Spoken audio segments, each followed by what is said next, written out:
தான் பண்படுதல், தனக்கும் பிறருக்கும் பயன்படுதல் என்ற சிறந்த தலைப்பிலே சிந்தனை உரை அருள அருள்நிதி என் பழனி சோமசுந்தரம் ஐயா அவர்கள் நம்மோடு இணைந்துள்ளார்கள். ஐயா அவர்களை தமிழ் ஆனந்த யோக அருட்தொண்டர்கள் மற்றும் மெய்யன்பர்கள் அனைவரின் சார்பாகவும் வாழ்க வளமுடன் என்று வாழ்த்தி வரவேற்கிறோம். வாழ்க வளமுடன் ஐயா.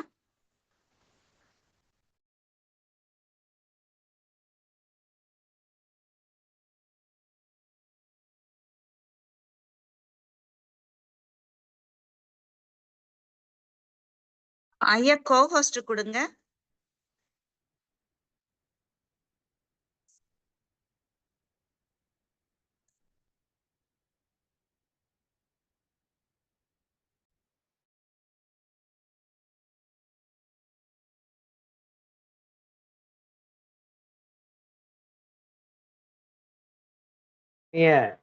மாலை போதிலே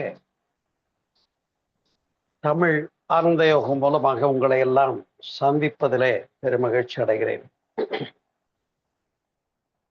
அருட்தந்தை வேதாதிரி மகரிஷி அவர்கள் இந்த ஒரு காலகட்டத்திலே நமக்கெல்லாம் நல்ல ஒரு வழிகாட்டியாகவும் குருவாகவும் இருந்து மேம்படுத்தி இருக்கிறார்கள் என்று சொன்னால் அது உண்மையிலேயே நாம் எல்லாம் பாகியவான்கள் என்று எண்ண வேண்டும். அந்த வகையிலே வாழ்க்கையினுடைய நோக்கத்தை நமக்கு புரிய வைத்தவர் அவர். அவருடைய சிந்தனையோ உலகம் தழுவிய சிந்தனையாக இருந்தது. மனித மனங்களிலே அமைதி நிலவ வேண்டும் என்ற அடிப்படை நோக்கம் இருந்தாலும் இந்த உலகம் முழுவதும் அந்த அமைதியும் அதற்கான தான் வகுத்த திட்டங்களையும் உலக சமாதானமாக அந்த ஒரு காலகட்டத்திலேயே குடுவாஞ்சேரியிலே அவர்கள் 58 உலக சமுதாய சேவா சங்கத்தை தோற்றுவித்து சிந்தித்தார். அந்த வகையில எவ்வாறு ஒரு தனி மனிதனுடைய மேம்பாடுதான் உலக அமைதிக்கு வழிவகை செய்ய முடியும் என்று கண்டது மகரிஷியினுடைய தனிச்சிறம். ஆம், தனி மனித அமைதி, குடும்ப அமைதி, சமுதாய அமைதி, அதன் பின்னர் உலக அமைதியாக மலரும் என்று நம்பிய அவருடைய எண்ணம். பொதுவாக நாம் எல்லாம் சமுதாயத்தை பற்றி சிந்திக்கின்ற போது பொதுவாக பலர் சமுதாயத்தை சிந்திப்பதே இல்லை. அது வேறு விஷயம். ஏனென்றால் ராமன் ஆண்டாலும் ராவணன் ஆண்டாலும் எனக்கு ஒரு கவலை இல்லை என்று எண்ணுகின்றவர்களாக இருந்து விடுகிறார்கள். ஆம், நம்மை எல்லாம் மேம்படுத்திக் கொள்ளுவதற்காக நம்முடைய மனங்களிலும் நம்முடைய சூழ்நிலைகளிலும் தேவையான மாற்றங்களை கொண்டு வருவதற்காக எத்தனையோ மகான்கள் வழிகாட்டிய போதிலும் சமுதாயத்திலே இன்றைக்கும் பிணக்குற்று பல்வேறு காரணங்களாலே வருத்தப்படுகிறவர்கள் இருக்கின்றார்கள். ஒரு வகையிலே வருத்தப்படுகின்றவர்கள், துன்பப்படுகின்றவர்கள் பாக்கியவான்கள் என்று இயேசுநாதர் பைபிளிலே சொல்லி இருந்தாலும் கூட அந்த ஒரு காலகட்டத்திலேயே அந்த ஒரு சிந்தனை தேவைப்பட்டிருக்கிறது.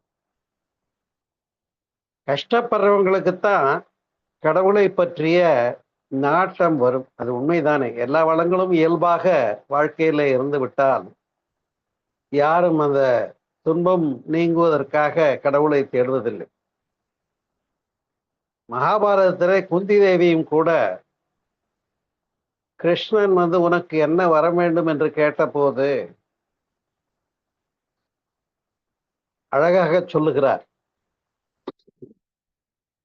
எனக்கு கஷ்டங்களையே கொடு கிருஷ்ணா அப்படின்னு கேட்கிறார்.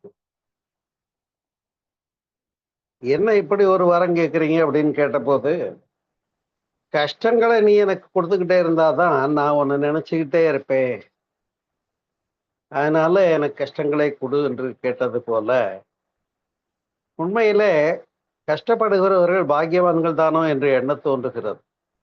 ஏனென்று சொன்னால் அப்பொழுதுதான் அவர்கள் பரம்பொருளை பற்றி சிந்திக்கின்றார்கள், கடவுளை பற்றி சிந்திக்கின்றார்கள், சமுதாயத்தை பற்றி சிந்திக்கின்றார்கள்.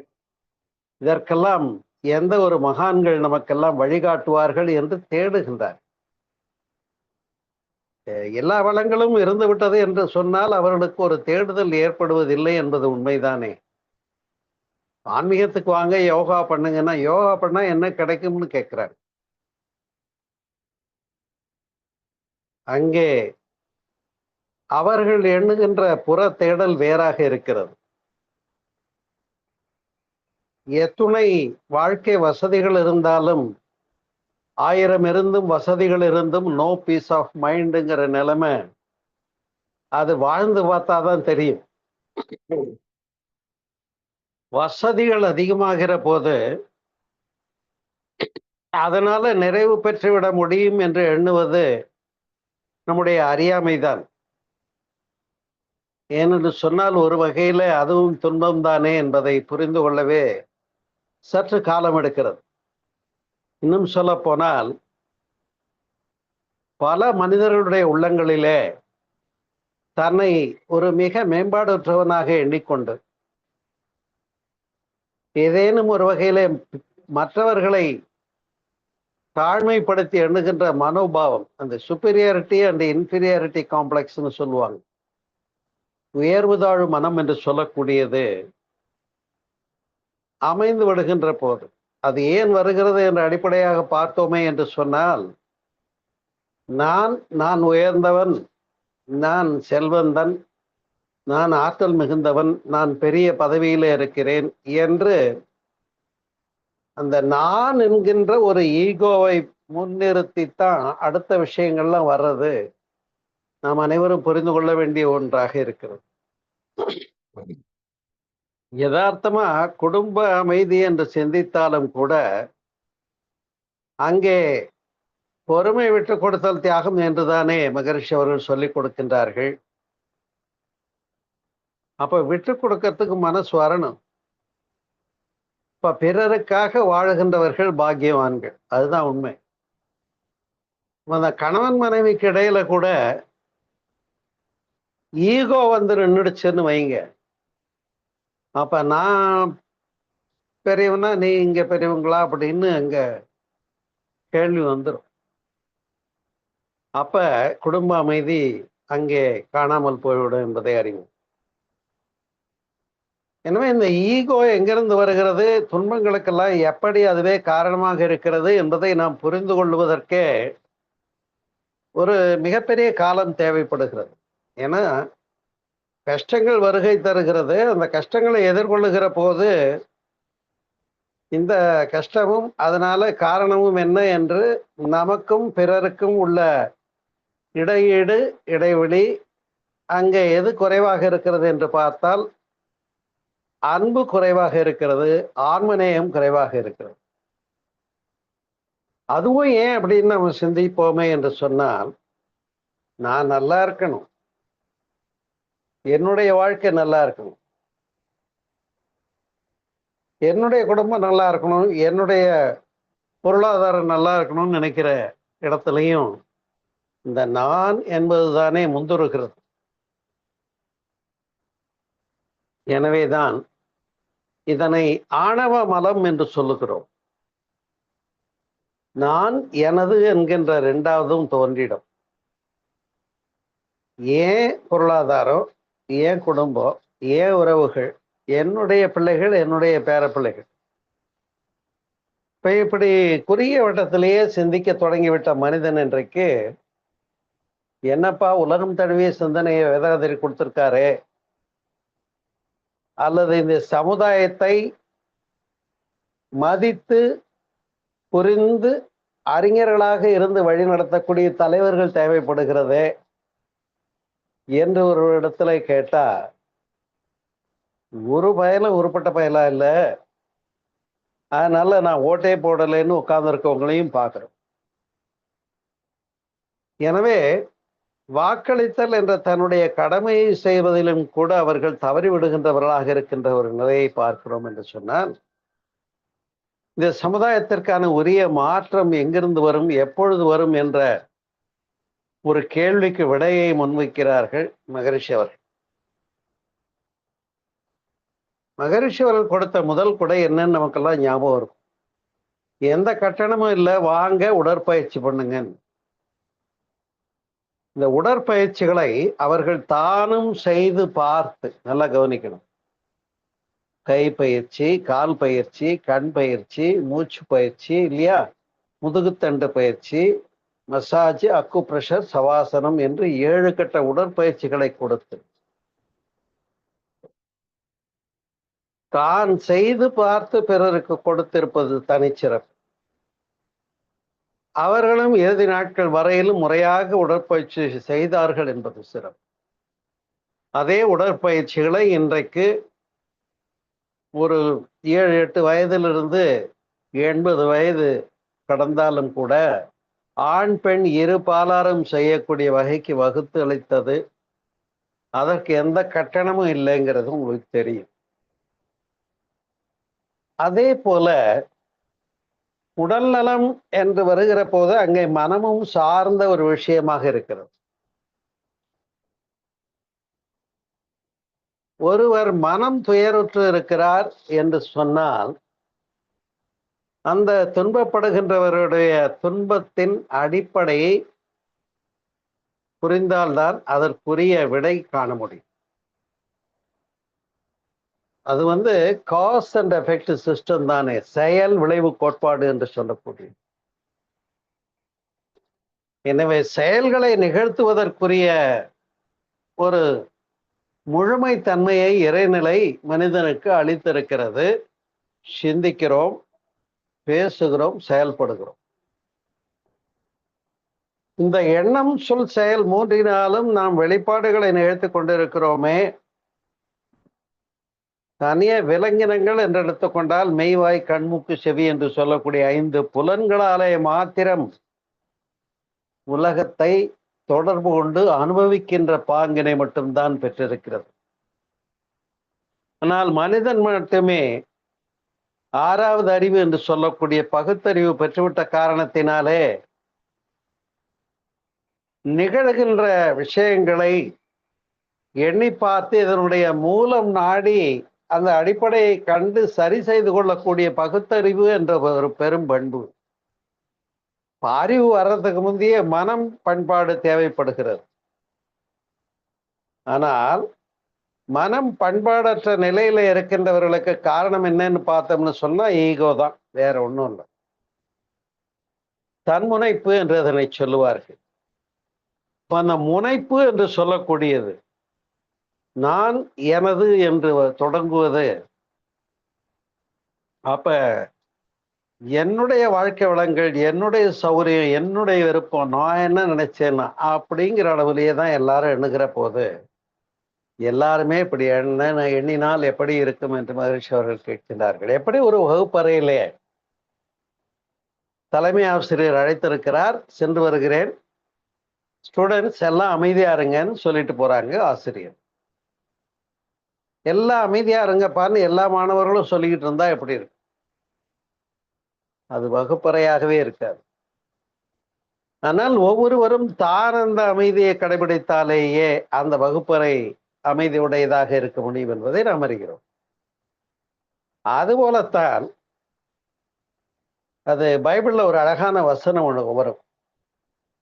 உன்னுடைய கண்ணிலே இருக்கக்கூடிய உத்திரத்தை பாராமல் பிறன் கண்ணிலே இருக்கக்கூடிய தூசினை நீக்க முற்படுவது எவன் என்று கேட்கிறார்.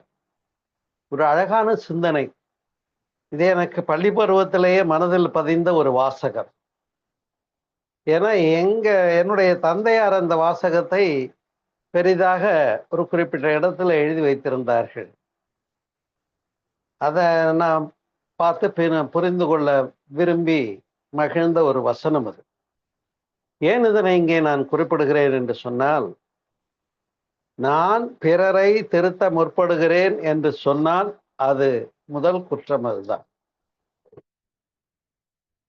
உன்னுடைய கண்ணிலே இருக்கக்கூடிய உத்திரத்தை பாராமல் பிறருடைய கண்ணிலே இருக்கக்கூடிய தூசை போய் எடுக்கிறதுக்கு போறியப்பான்னு கேட்கிறாங்க பாரு. அப்ப இந்த ஆணவம் என்ற குறைபாடு எப்பொழுது நீங்கும் என்பதற்கான வழிதான் ஆன்மீகம். அந்த வழியை பின்பற்றினால் ஆனந்தத்தை அடையலாம். ஆனால் எந்த வகையிலேனும் நம்முடைய முனைப்பு தேவையாகத்தான் இருக்கிறது. ஒரு கருவிலே இருக்கக்கூடிய சினை முட்டையோடு சென்று சேர்வதற்காக விந்தணுக்கள் நூற்றுக்கணக்காக புறப்பட்டு செல்லுகிற போது அதுல எது தகைமையுடையதோ அது வெற்றி பெறுகிறது என்பதை பார்க்கிறோம். அங்கேயே சர்வைவல் வந்து விடுகிறது. தன்னை நிலைப்படுத்திக் கொள்ள ஒவ்வொரு உயிரும் நடத்துகின்ற போராட்டத்துக்கு சர்வைவல்னு பேர். நீங்க தெரிஞ்சிருப்பீங்க. அப்ப அங்கேயே அந்த முனைப்பு தொடங்கி விட்டது. விந்தணுக்கள் நீந்தி சென்று போட்டி போட்டு கருமுட்டையில தரிக்க செய்கிற ஒரு நிகழ்வுலேயே முனைப்பு தான் வந்திருக்கிறது. அந்த முனைப்பு தானே என்னவோ பிறந்த பின்னரும் மனிதனுக்கு ஈகோ என்று சொல்லக்கூடியது விடுவதே இல்லை. எப்போதும் எல்லா வகையிலையும் நான் சொன்னதை கேளுப்பா, இதுதான் எல்லாரும் பேசுற வசனம். அப்ப எப்பொழுது அந்த கண்ணோட்டம் மாற முடியும் என்று சொன்னால், நண்பர்களே, இந்த பதி பசு பாசம் என்று சொல்லக்கூடிய இறைவனுக்கும் இந்த உலகத்துக்கும் நமக்கும் உள்ள தொடர்பு, இதை முப்பொருள் உண்மை உணர்தல் என்று சொல்லுவார்கள். இந்த தெளிவு பிறக்கிற போதுதான் அது ஆன்மீகத்தால் மட்டுமே வரும். கடைசியா சொன்ன வள்ளல் பெருமானாரும் கூட அதைத்தானே ஆன்மநேய ஒருமைப்பாடு என்று சொல்லுகின்றார்கள். ஆன்மநேயத்தை போய் நாம விலங்குகளுக்கு போதிக்க முடியாது, மனிதர்களுக்குத்தான் எடுத்து சொல்ல முடியும். ஆன்மாவை அறி தன்னை அறி என்பது மூலமாக அந்த ஒரு காரணத்தினாலே தான் நமக்கெல்லாம் தன்னை அறிதலே தலைவனை அறிதலாம், தன்னை அறியாமல் தான் கெடுகின்றான், தன்னை அறியும் அறிவை அறிந்தபின் தன்னையே அர்ச்சிக்கத்தான் இருந்தானே என்று சொல்லி தன்னை அறிதல் என்ற ஒரு வித்தை, தன்னை அறியும் கலையை சொன்னது திருமூலர் இல்லையா? இந்த தன்னை அறியும் இடம் எது என்று நம்ம எல்லாம் அறிந்தவர்கள், துரியம் பயின்றவர்கள். வேண்டாத விஷயங்களிலே சென்று கொண்டிருக்கக்கூடிய, புறமாகவே சென்று கொண்டிருக்கக்கூடிய மனதை திசை திருப்பி அகமுகம் பண்ணது, அதுதான் யோகம். அதுதான் பிரத்யாகாரம்னு புருவ மத்தியில தியான பயிற்சி மகிழ்ச்சி கொடுக்குறாங்க. புருவத்திடை உந்தன் பூவிரலால் தொட்டு எந்தன், ரைட்டு. ஆனா ஆகினை கொடுத்து சாந்தி கொடுத்து துணியம் கொடுத்துட்டாலே எல்லா நன்மையும் கிடைத்து விடுமான்றதான் அடுத்த கேள்வி. இந்த பயிற்சி தவ பயிற்சி மட்டுமே உதவாது. தவ பயிற்சி என்னன்னா தன்னை மன ஒருமையும் மன வலிமையும் பெறுவதற்கு மட்டுமே ஒத்து உதவுவதாக இருக்கும். ஆனால் ஒரு ஆராய்ச்சி ஒன்று தேவைப்படுகிறது. நான் எங்கிருந்து வந்தேன், எனக்கு மூலம் எது என்ற கேள்வி கேட்காத யாரும் இருக்க முடியாது. யாரோ இதற்கு அதிகாரி என்று சிந்தித்தார்கள். அப்பதான் நான் யார் என்ற கேள்வியை கூட நம்முடைய பகவான் ரமணரும் பேசியிருக்கிறார்கள், வேதாந்திரி மகரிஷி அவர்களும் அகத்தாய்வுகளிலே கொடுத்திருக்கிறார்கள். ஏனென்று சொன்னால், ஒரு குடும்பத்திலேயோ நண்பர்களுக்கு இடையிலேயோ சமுதாயத்திலேயோ சண்டை வருதுன்னா எதனால வரும்? நான் பெரியவனா நீ பெரியவனாங்கிற ஈகோ தானே. அதை அதிகார போதை என்று கூட சொல்லலாம். அந்த வகையில இந்த யான் எனது எனும் செருக்கறுப்பான் என்று சொல்லுகிறது பாருங்கள் வள்ளுவம். அப்ப தன்னை அறிந்தால் மட்டுமே,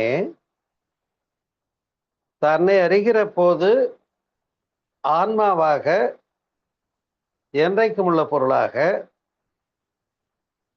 அந்த எந்த ஒரு நிகழும் கணங்களையும் உணர்ந்து வாழுகின்ற சிறப்பான துரிய பயிற்சியை பெற்ற போது இந்த ஆக்கினை பயிற்சியும் துரிய பயிற்சியும் ஒரு மனிதனை என்ன பண்ணுதுன்னு சொன்னா, இதுவரையிலே பிறந்ததிலிருந்து செய்து வந்த வேண்டாத பதிவுகள் எல்லாம் ஆகாமிய பதிவுகள்னு சொல்லுவோம் இல்லையா? அதெல்லாம் ஆக்கினை சக்கரத்திலே தியானம் செய்கிற போது மன ஒருமை, மன வலிமை அமைந்து, இதுல எதை செய்யணுமோ அதை மட்டும் நான் செய்யறேன், வேண்டாதது செய்ய மாட்டேன்னு முடிவெடுக்கிறதுக்குரிய அறிவு நம்ம இடத்துல ஏற்கனவே இருக்கு. ஆனால் அதை நடைமுறைப்படுத்துவதற்கான ஒரு மன வலிமை இல்லாத காரணத்தினாலே தான் துன்பப்பட்டு கொண்டிருக்கின்றார்கள் என்று சொன்னால் மிகையாகாது. அப்ப முதல்ல என்னிடத்துல இருக்கக்கூடிய எண்ணங்களை முறைப்படுத்துவதை எண்ணம் ஆராய்தலாக கொடுத்து, அப்படி எண்ணங்கள் ஆராயப்படவில்லை என்று சொன்னால் அது ஆசைகளாக மலர்கிறது, அது பேராசையாகவும் மாறிவிடுகிறது என்ற போது, ஆசை சீரமைத்தல் என்ற தலைப்பை கொடுத்தது மகரிஷியுடைய தனிச்சிறப்பு. அலையும் மனதை அடக்க நினைத்தால் அலையும், அறிய நினைத்தால் அடங்கும் என்று சொல்லி எண்ணம் ஆராய்தலை கொடுத்தார்கள். அப்படி எண்ணங்கள் முறைப்படுத்தப்படாத போது எழுகின்ற விருப்பங்கள் எல்லாம் பேராசைகளாக மலர்ந்து விட்டால், நம்முடைய அழிப்புக்கும் அந்த ஆசைகளுக்கும் இடையில உள்ள இடைவெளி தான் கவலையாக மாறுகிறது என்பதை சுட்டிக்காட்டிய தனிப்பெரும் சிறப்பு மகிழ்ச்சியினுடைய. இந்த தற்சோதனை மார்க்கத்தை முறையாக பயிலாத யாரும் ஆன்மீகத்திலே தன்னை மேம்படுத்திக் கொள்ள முடியாது. அதுல முதல் தலைப்பை எண்ணம் ஆராய்தல் தான். நான் அடிக்கடி சொல்லுவேன், உங்களுக்கெல்லாம் தெரிஞ்சிருக்கும், எண்ணம் ஆராய்தலுடைய முடிந்த நிலை துரியாதீதமே என்று சொல்லுவேன். இது எப்படின்னா என்கிட்ட அப்புறமா வேணா கேளுங்க, நான் சொல்றேன். ஏன்னா எண்ணங்களை எல்லாம் அப்படி ஈக்குவேஷன், டெரிவேஷன், சால்வேஷன் கொடுத்துக்கிட்டே இருந்தா எண்ணமற்ற நிலை தானே வரும். அது தவத்துல நம்ம தேடி போய் உட்கார்ற இடமா இருக்கு. இந்த எண்ணமாற இதில் முறையா பயிற்சி பண்ணிக்கிட்டே வந்தா அதுவே நம்மை அந்த ஒரு நிலைமைக்கு கொண்டு சென்று அமைத்து விடும் என்பது.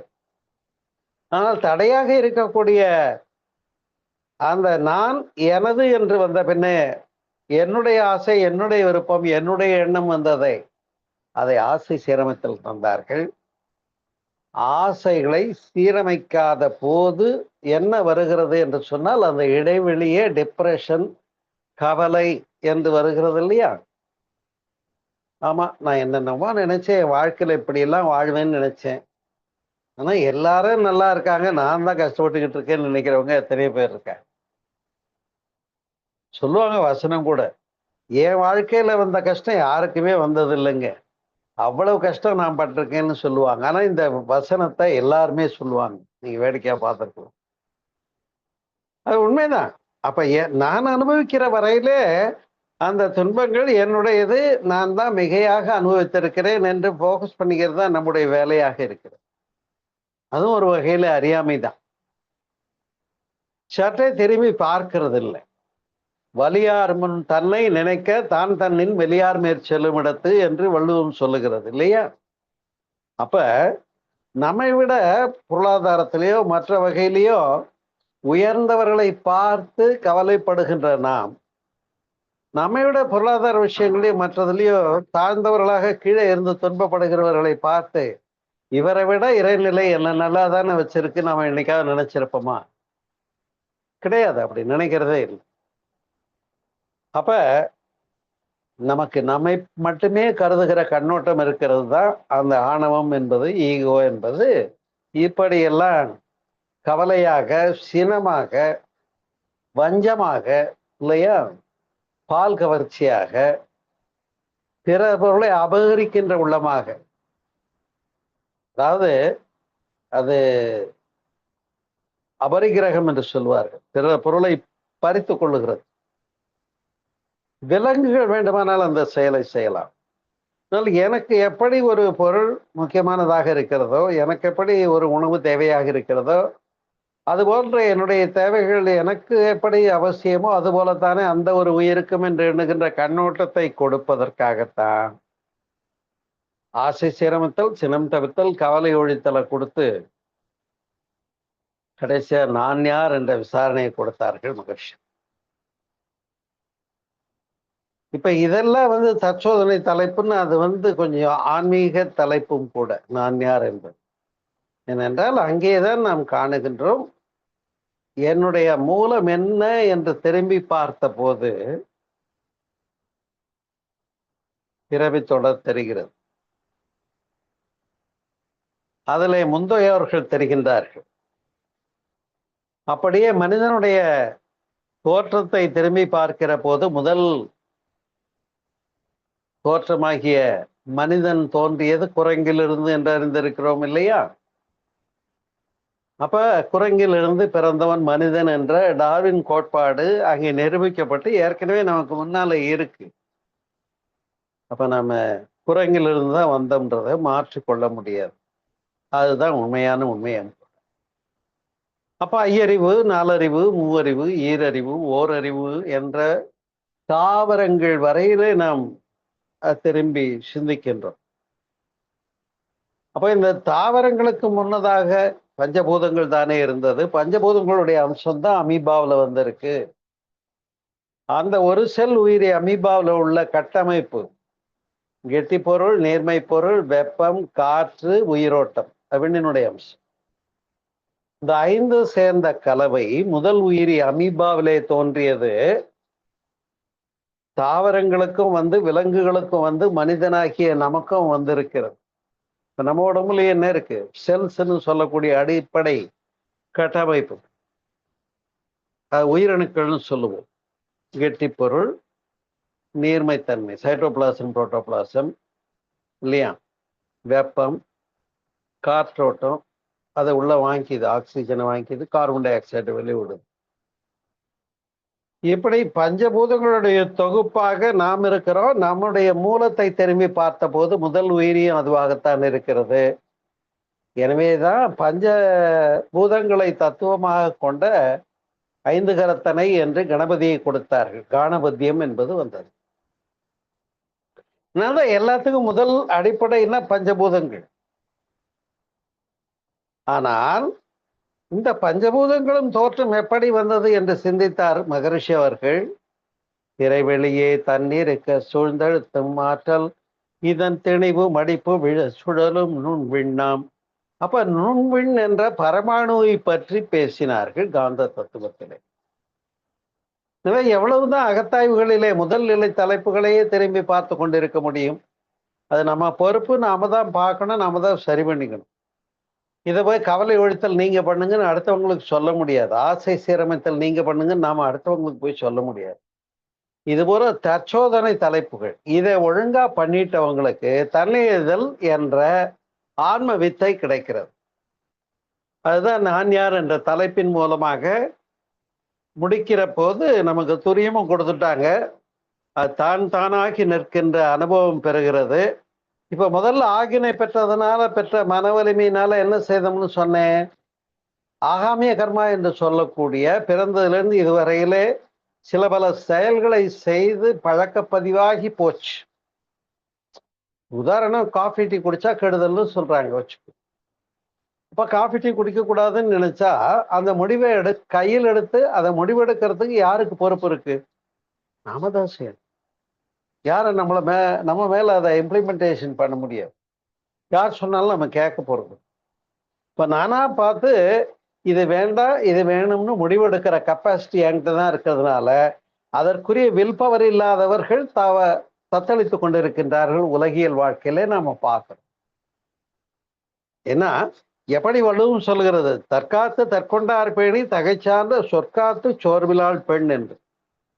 ஒரு பெண்ணுக்கே தன்னையும் காத்து தன்னுடைய சார்ந்த கணவனையும் குடும்பத்தையும் பார்த்து சிறப்பானவள் பெண் என்று சொன்னது போல, ஒரு ஆடவனும் கூட தன்னை அறிந்தவனாக இருந்தால் மட்டுமே தன்னையும் காப்பாற்றிக் கொண்டு தன்னை ரட்சித்து கொண்டு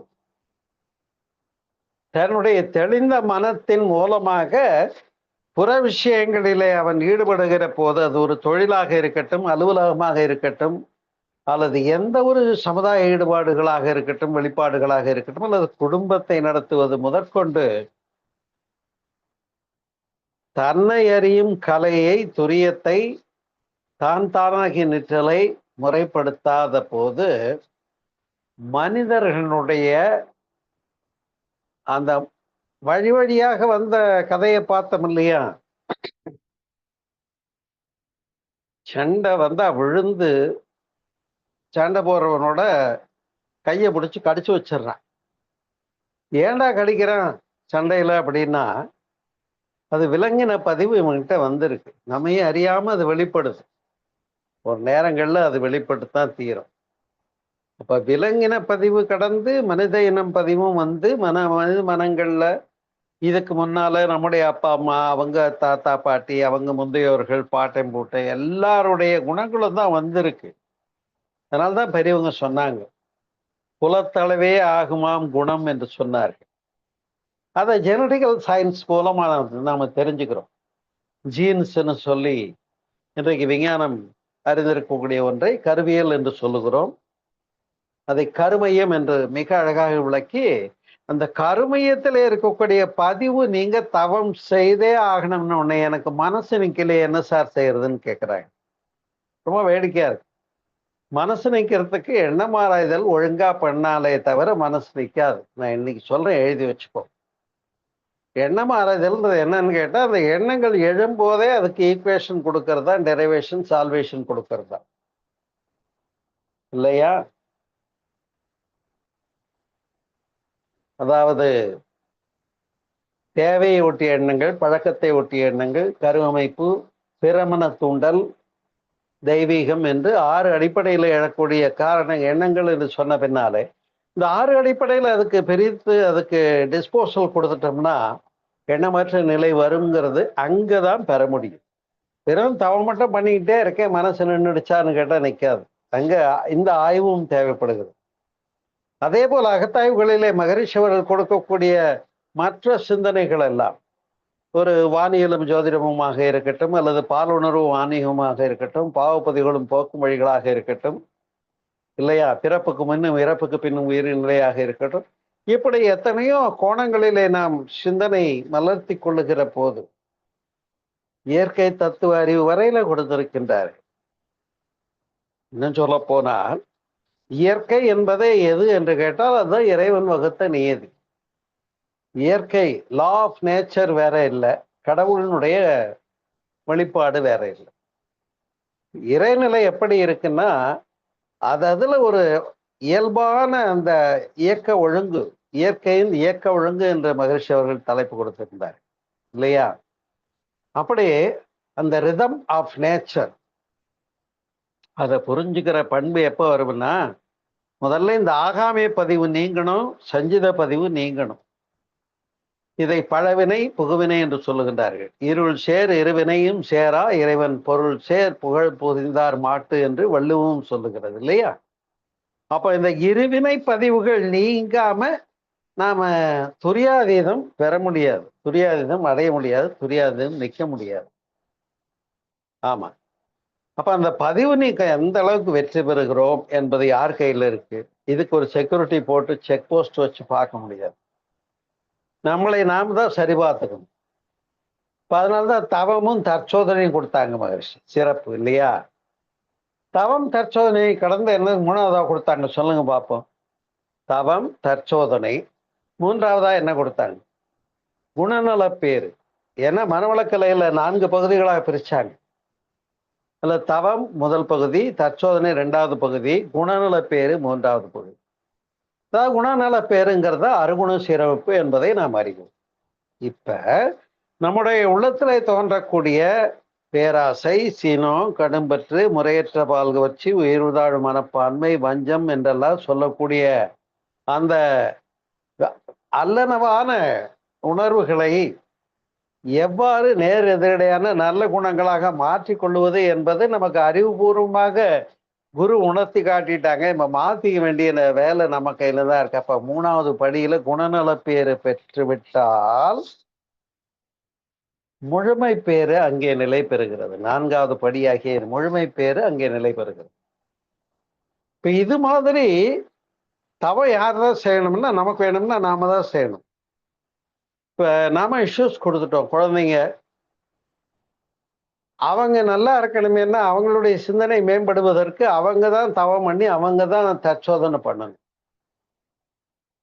அதே தாயும் பிள்ளையும் ஆனாலும் வாயும் வயிறு வேறதான்னு சொன்னாங்க இல்லையா? கொஞ்சம் வழி வழி தொடராக நாம தவம் பண்ணவங்களா இருந்தா அவங்களுக்கும் நல்ல உணர்வுகள், நாட்டங்கள் வரும். அதுல ஐயப்பாடு இல்லை. ஆனா அதுல ஒரு சின்ன இடையூறு என்னன்னு கேட்டா, தாத்தா பாட்டிக்கு நல்ல குணங்கள் இருந்தா அது அடுத்த தலைமுறையில அப்பா கிட்ட ஒடுங்கி இருந்து பேரங்கிட்ட தான் வெளிப்படும்னாங்க. இது ஜெனடிக்கல் சயின்ஸ், நீங்க புரிஞ்சுக்கணும். அப்ப நான் நன்றாக இருக்கிறது போல என்னுடைய மக்கட்செல்வங்கள் நன்றாக இருக்கணும்னு நாம நினைச்சோம்னா, நாம நினைச்சா மட்டும் பத்தாது.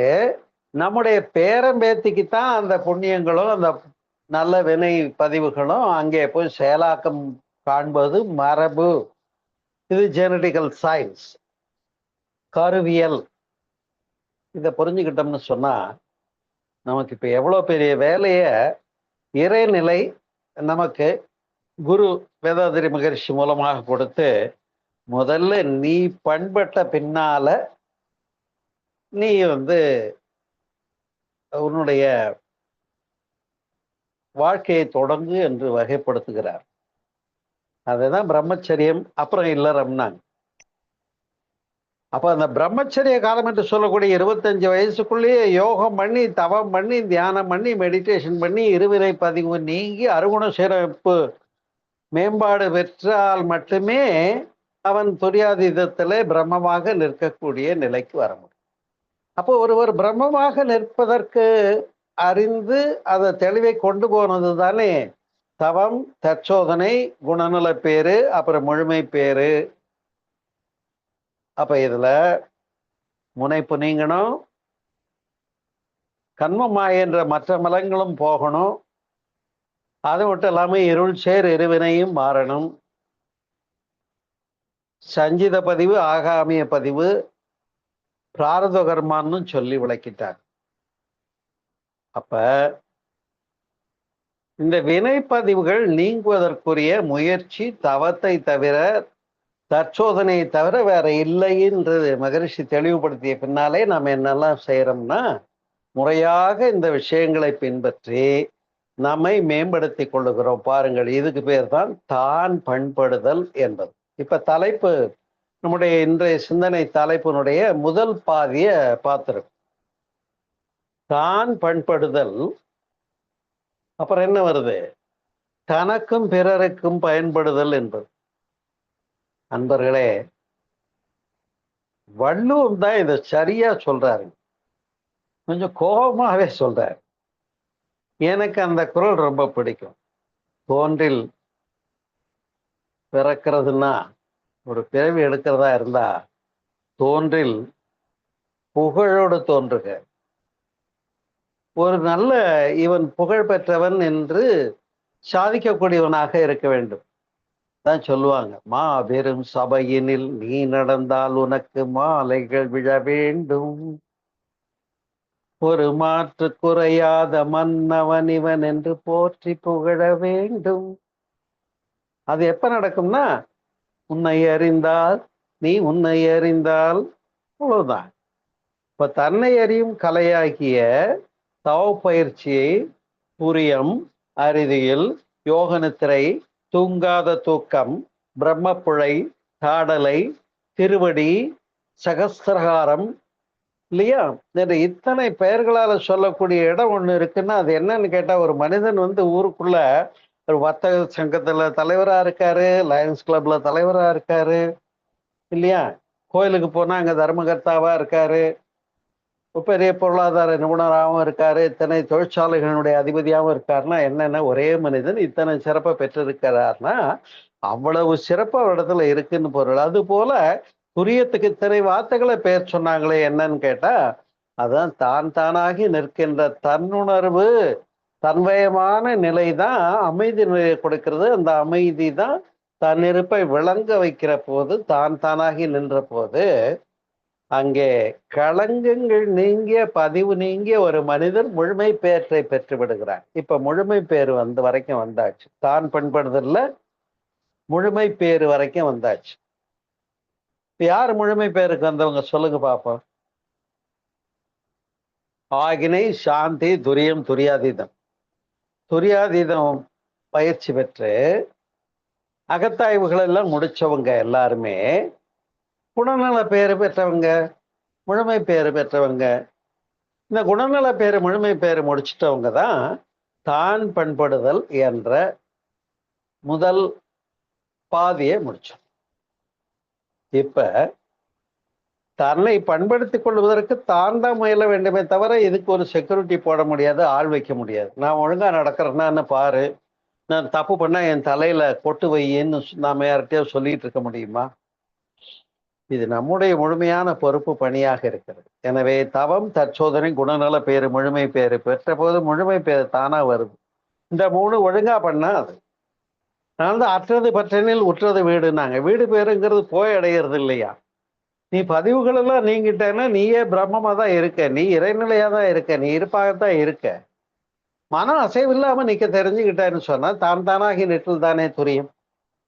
தன்னையும் மறவாமல் பிறவொன்றையும் நினையாமல் தான் தானாய் நின்ற நிலை துரியம். அதனுடைய இலக்கணம் அதுதானே. அப்ப துரியம் செய்கிறோம் என்று சொன்னால் தானாகி நிற்கிறது. தானாகி நிற்கிறதும், தன்னை உணர்ந்து நிற்கிறதும், தன்னை அனுபவிச்சு அந்த உணர்வுலேயே மாறாம நிற்கிறதும், உணர்ச்சி வயத்துக்கு வராம தன்மயமாவே நிற்கிறதும் பயிற்சி பண்ணது ஒரு காலம்.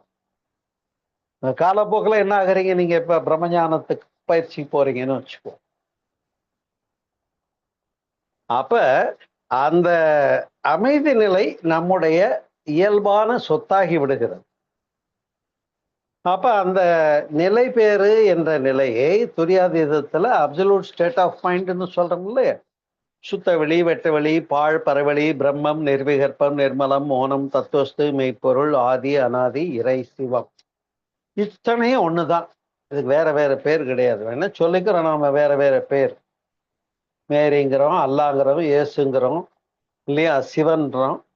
இப்படி பல பெயர்களால் சொன்னாலும் அந்த உருபொருள் ஒன்றுதான் என்பது நமக்கு இன்னைக்கு விஞ்ஞானமும் ஏற்றுக்கொண்ட உண்மை, எல்லாரும் மகான்களும் பேசிவிட்ட உண்மை.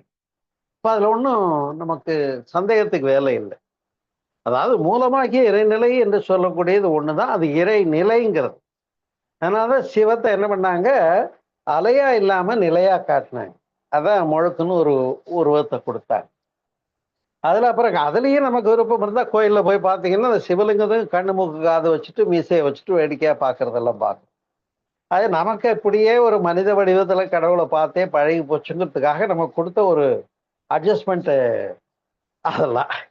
அதனால சிவலிங்கத்துல போய் கண்ணு முத்து வச்சு பார்க்கிற வேடிக்கை பார்க்கிற பாவம் நமக்கு இன்னும் மாறலைங்கிறதுக்கு தான் அடையாளம். ஆனா அதனாலதான் உருவாய் அருவாய் உளதாய் இளதாய் மறுவாய் மலராய்ன்னு அருணகிரிநாதர் பாடினார் இல்லையா கந்தர் அனுபூதியில. இப்போ உருவம் ஒன்றில்லை, அருவமும் தானே அது. ஒரு பக்கம் உருவம்னு ஒண்ணு இருக்குன்னா மறுபக்கம் அருவம்னு ஒண்ணு இருக்குங்கிறது உண்மை. ஒரு பக்கம் இருட்டுன்னு ஒண்ணு இருக்கிறது, ஒரு பக்கம் வெளிச்சம்னு ஒண்ணு இருக்கிறது உண்மை. ஒரு பக்கம் உண்டு என்று ஒன்று இருக்கிறதானால் இல்லை என்பதும் இங்கே இருக்கிறது. அப்ப கடவுள் உண்டா இல்லையா என்ற சிந்தனைக்கு வருகிற போது நிலை என்பதை இருப்பு என்று புரிகிறோம் துரியாதீதம். இப்ப துரியாதீதமா எடுத்தாச்சு, காந்த தத்துவம் தெரிஞ்சாச்சு, இறைவெளியே தன்னிருக்க சூழ்ந்தழுத்த மாற்றலாகி அதனுடைய சுழற்சியின் காரணமாக அந்த விரிவலை காந்தம் உணரப்பட்டு அந்த மோதிய காந்தை அழுத்தமாக உயிர்கள்ல பர்செப்ஷன் மோதுதல் இல்லையா, தொடு உணர்வு, கண்கள்ல பார்வை உணர்வு, வாசனை உணர்வு, சுவை உணர்வு, கேட்டல் உணர்வாக பஞ்சதன் மாற்றம் நிகழ்ந்த வரலாற்றை நாம் அறிவோம். இப்ப அது உயிரினங்கள் வந்தாச்சு. இப்ப மனிதன் வந்த உடனே 6வது. அதனால்தான் அருணகிரிநாதர் சொல்லும்போது சொல்றாரு, ஏறுமையில் ஏறி விளையாடு முகம் ஒன்று, ஈஸ்வருடன் ஞான மொழி பேசு முகம் ஒன்று, குண்டுருவ வேல் வாங்கி நின்ற முகம் ஒன்று, வள்ளியை மனம் புணர வந்த முகம் ஒன்றுன்னு வரிசையா கடைசி சொல்லிட்டே வந்து கடைசி 6 முகமான பொருள் நீ அருளல் வேண்டும் ஆதி அருணாச்சலம் அமர்ந்த பெருமாளே என்று பாடுகிறார். சிவன்கிட்டயே போய் கேட்கிறாரு, 6வது ஒண்ணு 6 முக கடவுளா வந்துச்சு, அதுக்கு என்ன தத்துவம்ன்றத சொன்னது காந்த தத்துவம், மகரிஷி சொன்ன தனிச்சிறப்பு. அதுக்கு பதில் அருணகிரிநாதர் கேட்ட கேள்விக்கு பதில் கொடுத்தது நம்ம மகரிஷி தான், காந்த தத்துவம் இல்லையா. அப்ப சுத்தவெளி, சுழலலை, விரிவலை, காந்தம், அழுத்தம், ஒலி, அந்த நாளாச்சா, அழுத்தம், ஒலி, ஒளி, சுவை, மனம், 5 நாளும் 9. இப்ப 5 மட்டும் வந்திருந்தா இப்ப ஆராய்ச்சி பண்ணிட்டு இவன் உட்கார்ந்து இருக்க மாட்டான். நான் எங்கிருந்து வந்தேன்? இந்த கேள்வியும் இல்ல, பதிலும் இல்ல, வம்பும் இல்ல. இது பாட்டுக்கு போறதுதான், மேய்ஞ்சுதான், தூக்கம் வந்தப்ப தூங்குச்சான், இனக்கவர்ச்சி ஏற்பட்ட போது ஒண்ணு சேர்ந்துதான், அடுத்து குட்டி போட்டுச்சான்னு சுத்திக்கிட்டு இருப்பான். ஆனா இப்ப மனிதங்களே பல பேர் அப்படித்தான். என்னமோ சாப்பிட்றதே பெரிய வேலையா இருக்கு, அது சாப்பிட்றதுக்கு சம்பாதிக்கிறதே பெரிய வேலையா இருக்கு. அதுக்கப்புறம் வேற வழி இல்லை. அப்புறம் செக்ஷுவல் அர்ஜுக்கு வாழ்க்கை துணை மேற்கொள்ள வேண்டியிருக்கு. ஐயையோ, வாழ்க்கை துணையும் மேற்கொண்டாச்சு, அப்புறம் குட்டியும் போட்டாச்சு, அப்புறம் அதுகளை காப்பாற்றணுமேங்கிறதுக்காக நான் ஓட ஆரம்பிச்சேன்னு சொல்லி ஓடுகிறான், வாழ்க்கையின் ஓடத்துக்கே ஓடுகிறான். அந்த இடத்துலதான் ஒரு தெளிவை கொடுத்தார்கள் மகரிஷி அவர்கள்.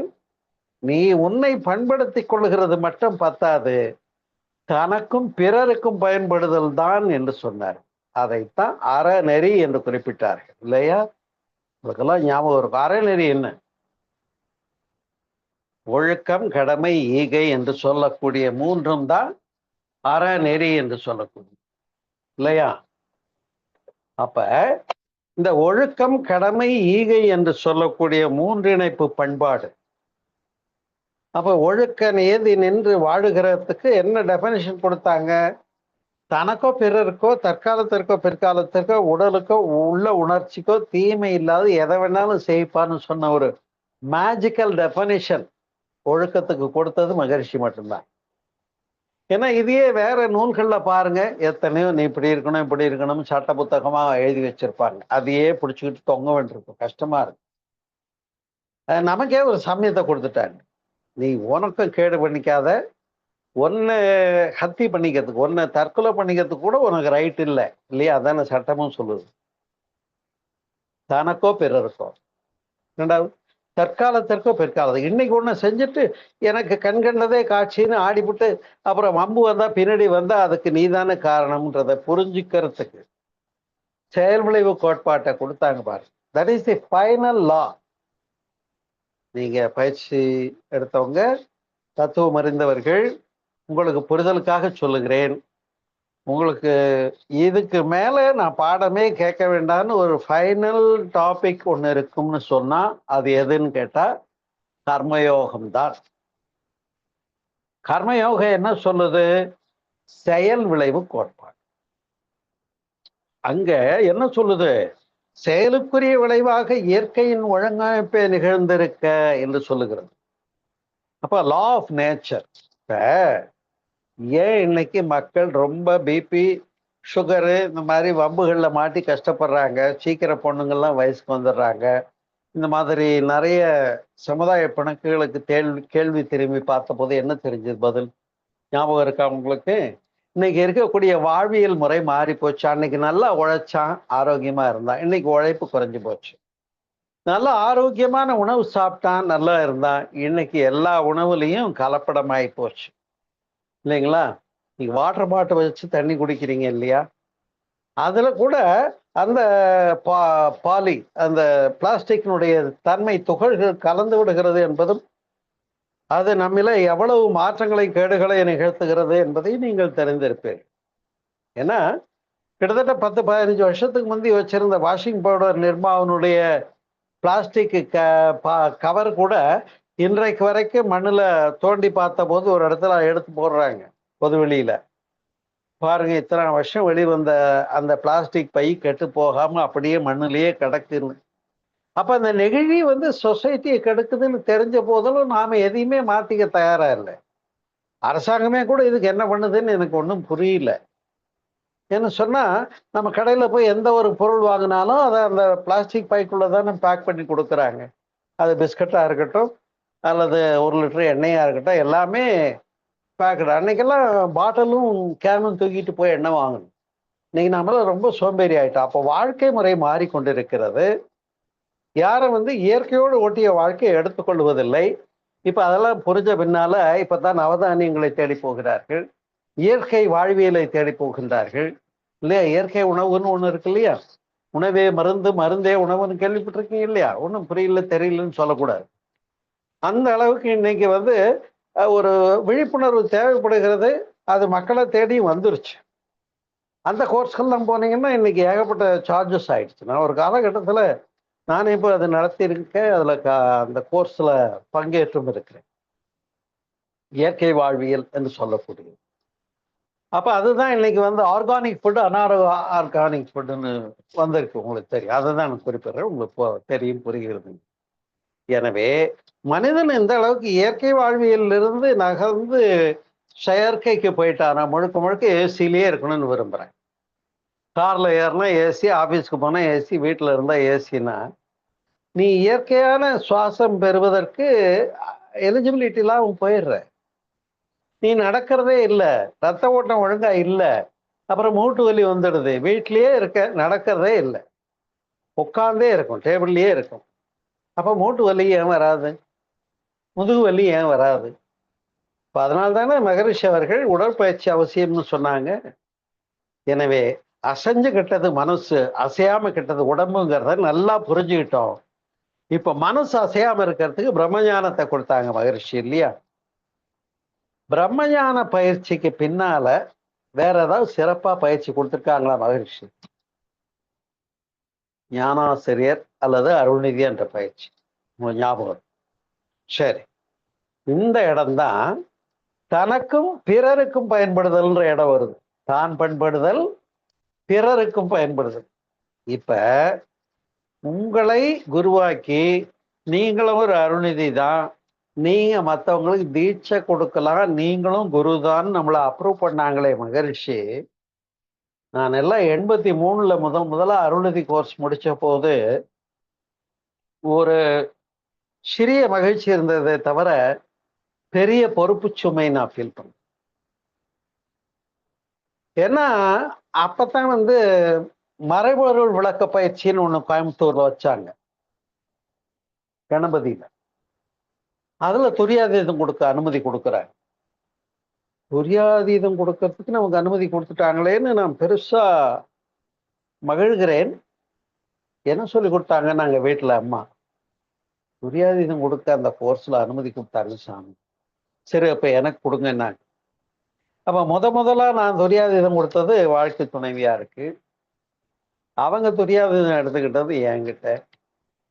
அதே போல அருள்நிதியர்களாக, ஞானாசிரியர்களாக நீங்கள் மலர்ந்து சேவை செய்ய உங்களுக்கு பர்மிஷன் கொடுத்திருக்கிற ஒரு ஆசிரியர்களை, ஒரு குருமார்களை உருவாக்குகின்ற அமைப்பு, சிறந்த அமைப்பு நம்முடைய அமைப்பு தான்.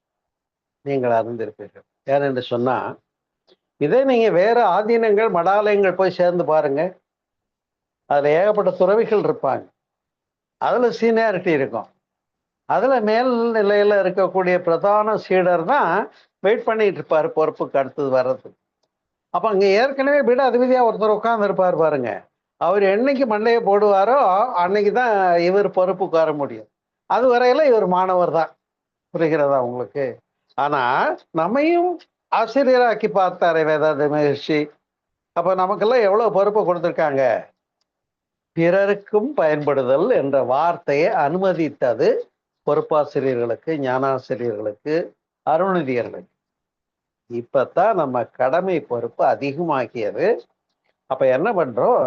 நம்மால் இயலுமான வரையிலே என்னுடைய அனுபவங்களை பிறருக்கு சொல்லி அவங்கள உள்ளே, ஏன்னா நம்ம பார்க்குற சொசைட்டில எவ்வளவு பேருக்கு இந்த விஷயங்கள்லாம் போய் சேராதனால கஷ்டப்பட்டுக்கிட்டு இருக்காங்களா இல்லையா? குடும்பத்துல பிணக்குன்றாங்க. இப்ப குடும்ப அமைதிக்குரிய சப்ஜெக்ட் கொடுங்க. சமுதாயத்துல பிணக்குன்றாங்க. அப்ப நான் முக்கோண விதின்னு பேசியிருக்கேன், ஞாபகம் இருக்கா? அந்த விஷயத்தை எடுத்து சொல்லுங்க. இயற்கை, சமுதாயம், தான் என்ற முக்கோணத்தை புரிந்து செயல்படுதல் என்று சொல்லிக் கொடுங்க. ஒவ்வொருத்தரும் தன்னை தூய்மைப்படுத்திக்கணும்னாங்க, அதுக்கு பாவபதிகளும் போக்கும் வழிகளும் சொல்லிக் கொடுங்க. அதனால அவங்க வினைப்பதிவு கர்மாங்கிறாங்க, அவங்களே ஒத்துக்கிறாங்க. நான் நான் வாங்கி வந்த கர்மா, நான் கஷ்டப்பட்டுக்கிட்டு இருக்கேன் அப்படின்னு அவங்களே ஒத்துக்கிறாங்க. தே themselves realizing என்னுடைய கர்ம வினையை நான் அனுபவிக்கிறேங்கிறத புரிஞ்சுட்டு இருக்காங்க. இன்னும் சொல்ல போனா இருக்கக்கூடிய இந்த கோள்களுடைய நிலை கோளாறு இல்லையா? ஞாயிறு, திங்கள், செவ்வாய், புதன், வியாழன், வெள்ளி, சனி, பாம்பிரண்டும் உடனே ஆசரு நல்ல நல்ல அவை நல்ல நல்ல எப்ப அடியாரவர்க்கு மிகவே. நீ இறைவனுடைய திருவடியை சென்று சேர்ந்தால் இது எதுவுமே உன்னை பாதிக்காதுன்னு பாட்டுல சொன்னாங்களே, இது அர்த்தம் புரிஞ்சுங்களா? இறைவனுடைய திருவடி எங்க இருக்கு சொல்லுங்க பார்ப்போம். இறைவனுடைய திருவடி எங்க இருக்கு? நல்ல வேலை, நீங்க எல்லாம் தப்பிச்சிங்க. இப்போ நான் உங்களை கேள்வி கேட்டு நீங்க பதில் சொல்லி தத்தப்பத்தான் முழிக்கிற வேலையே இல்லை. ஏன்னா இது ஒன் வேயா போயிட்டு இருக்கு. சரி, நானே பதில் சொல்லிடுறேன். இறைவனுடைய திருவடி இங்கேதான் இருக்கு. The other end of mind is almighty. கொஞ்சம் வச்சுக்கோங்க. மனத்தின் மறுமுனை கடவுள். நீ எங்க மனமா இருக்கியோ அப்ப நீ இருக்க. You are here. உனக்கு ஒரு வடிவம் உண்டு, உனக்கு ஒரு பெயர் உண்டு. நீ எப்ப இல்லாம போறியோ அப்ப துரியாதீதம். அதுவே சமாதி நிலை. சமாதி நிலையில போய் அவன் சமாதி இவன் சமாதின்னு வேற உண்டா? இல்ல. சமாதினால அது ஏகமான இடம் தான், ஒண்ணுதான் அது. அதனால்தான் ஏகன் அநேகன் இறைவன் அடிவெல்க, இல்லையா? இப்ப ஏகன் என்ற சொல் அங்கே அருமையான சொல்லு. ஏகமாகிய இறைநிலை பெருநிலை என்று சொல்லக்கூடியது நாம் அமைந்து விடுவது துரியாதீதத்தில் தானே. எனவே தானே என்னவோ துரியாதீதம் என்பதை பெற்று அவர்கள் மேம்படுவதற்கு கொஞ்சம் டைம் கொடுக்கணும். துரியம் பயிற்சி கொடுத்த பின்னால it will take its own time. ஏன்னா அவங்க தனக்குள்ள என்னுடைய பதிவுகள்லாம் மாற்றிக்கிட்டேன், அருகுணங்களை மாற்றிக்கிட்டேன், என்னுடைய பாவ பதிவுகள் கர்ம வினை பதிவுகளை எல்லாம் ஒழுங்குபடுத்திட்டேன், நான் இப்ப வெற்றி பெற்றிருக்கேன் அப்படிங்கிற ஒரு நம்பிக்கை வந்த பின்னால்தான். அதனால்தான் கைவல்ய என்ன மனிதமும் கூட அதை சிறப்பா சொல்லுது. பஞ்சினை ஊழித்தி போல் பல ஜென்ம அபிதவித்தாம் சஞ்சிதம் எல்லாம் ஞான தழல் சுட்டு வெந்நீராக்கும். அப்ப ஞானம் அங்கே தேவைப்படுகிறது. ஞானத்துக்கு மையம் எது? அறிவு மையம் தானே. கிஞ்சில் ஆகாமியம் தான் கெட்டாமல் விட்டு போகும். கடைசியா விஞ்சின பிராரத்துவத்தின் வினை அனுபவத்தை தீரும் என்று கைவல்ய நவநீதத்துல தாண்டவராய சுவாமிகள் சொல்றாங்க. அப்போ பிராரத கர்மா எதுன்னு தெரிஞ்சுக்கிட்டீங்களா? நீங்க இயற்கை விதியையும் சமுதாய வினையும் எந்த அளவுக்கு ஜெயிச்சிங்களோ அந்த அளவுக்கு யூ ஹேட் ஓன்டு. ஆனா எந்த அளவுக்கு நீ வெல்ல முடியலையோ அதுதான் பிராரத கர்மம். சரி, பிராரத கர்மாவை புரிஞ்சுக்கணும்னா உங்களுக்கு ஒன்னே ஒன்று சொல்றேன். மகரிஷி கவலை ஒழித்தல்ல 4வது ஒன்று சொன்னாங்கல்ல, எது எது? அனுபவத்தை தீர வேண்டிய எது ஒண்ணு நீ மாத்திக்க முடியலையோ, எது ஒண்ணு நீ ஃபேஸ் பண்ண முடியலையோ, எது ஒண்ணு நீ அதை கன்வெர்ட் பண்ண முடியலையோ அதெல்லாம் நீ அனுபவிச்சே ஆகணும்ப்பான்னு விட்டுட்டாங்க. அது மாற்ற முடியாத ஒண்ணு நமக்கு வாய்த்த வாழ்க்கை துணை தானே. ஒரு உதாரணத்துக்கு சொல்றேன், தப்பா நினைச்சுக்காதீங்க. இல்லைன்னா வெளிநாடுகள் மாதிரி 3 தடவை தலாக் சொல்லி கேட்டு விட்டு அடுத்தது போயிட்டே இருக்கலாம். டைவர்ஸ் நோட்டீஸ் கொடுத்துட்டு விவாகரத்து பண்ணி மறுபடியும் விவாகம் பண்ணிக்கலாம். ஆனால் அந்த கலாச்சாரத்தை நமக்கு சொல்லவில்லை.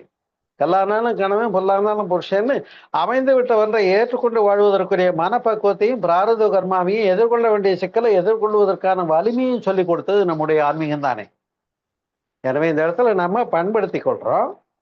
பண்படுத்திக்கிட்ட பின்னால துன்பப்படுகிறவர்களை பார்க்கிற போது இறக்கப்படுன்னு சொன்னது வள்ளலார் இல்லையா?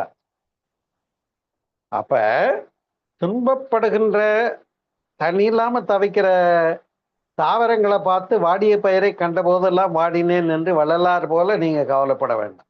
நான் செடிக்கு தண்ணி ஊத்திட்டு தான் இருக்கேன், அது வேற விஷயம். நாம கிட்ட போகும்போது அது நம்மளை நேசிக்குது, நாம அதை நேசிக்கிறோம், அது வேற விஷயம். ஆனா நீங்க வீட்டுல விலங்குகள் வளர்த்துறவங்க இருப்பீங்க. அப்ப அந்த பெற்றுகள் உங்ககிட்ட எவ்வளவு அன்பு காட்டுது இல்லைங்களா? நீங்க சாப்பாடு போடுறதுனால மட்டும்தானா? இல்ல, அது உங்க குழந்தை போல மாறிக்குது. நீங்க அதனுடைய ஆட்டிடியூடுக்கு நீங்க போயிடுறீங்க.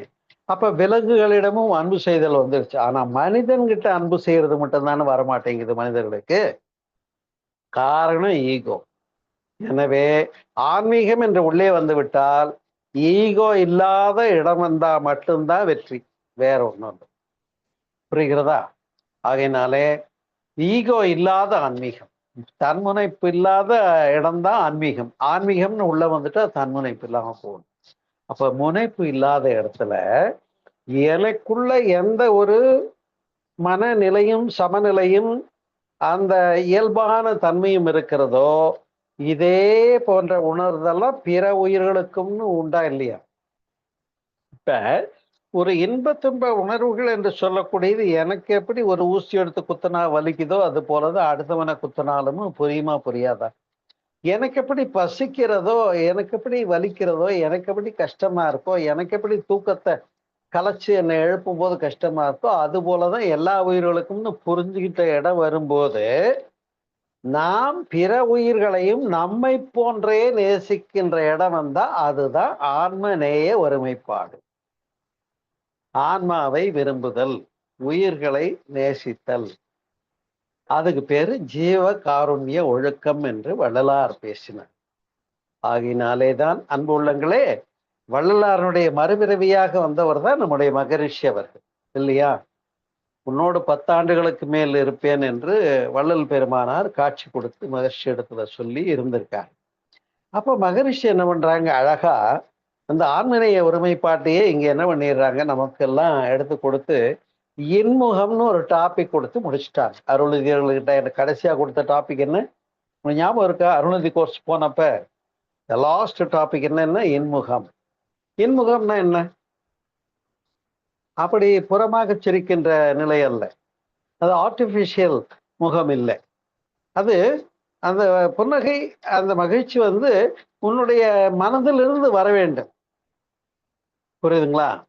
அப்ப அவனுக்கு எப்போதும் மகிழ்ச்சியா இருக்கிற பண்பு இருக்கும். அப்ப அந்த எப்போதும் உள்ள மகிழ்ச்சிக்கு பேர் தான் அகமகிழ்ச்சின்னு பேர். அந்த அகமகிழ்ச்சியை சொல்லுவதுதான் பகவத்கீதை. அதனால கர்மயோகத்தை ஒழுங்கா செய்யறவங்களுக்கு நான் செய்ய வேண்டியது செஞ்சுட்டேன், எனக்கு என்ன வருதோ வரட்டும்ன்ற ஆட்டிடியூட் வந்துடும். அப்ப யாரையும் எதிரியா நினைக்க மாட்டோம்.